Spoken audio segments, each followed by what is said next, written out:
Hello all, we have a USB to TTL converter here which is connected to the laptop, and in the USB to TTL converter there are pins 3.3, TXT, RXT, ground and 5 volts.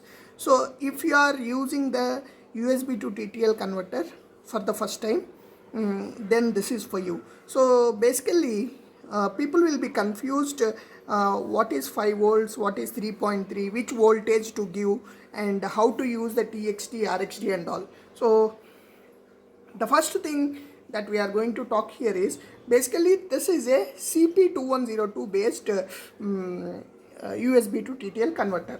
So right now this is in a mode called USB powered.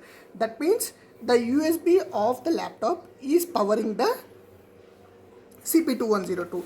Now if we see the voltage here, like what we are doing is we are just checking the voltage. Okay, if you see the voltage, you can see we are getting 5 volts. That means the USB is actually powering this, and CP2102 has a internal regulator which basically converts this 5 volts to 3.3. Now if you can see here, we are getting 3.3. So in this case you need not even provide any supply.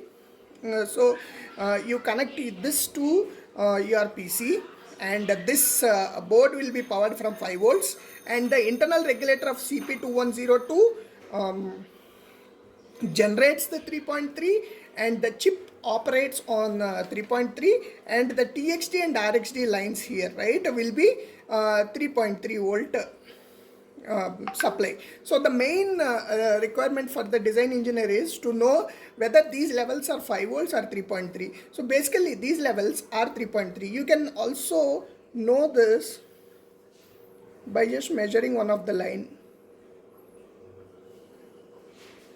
Okay, you can see here the TXT and RXT lines are measured, and it is 3.3 volts. So guys, so if you are just confused to use CP2102 for the very first time, this is what you have to do. So we have, as mentioned, we have used it in USB powered mode. Now for example, if you don't want to connect this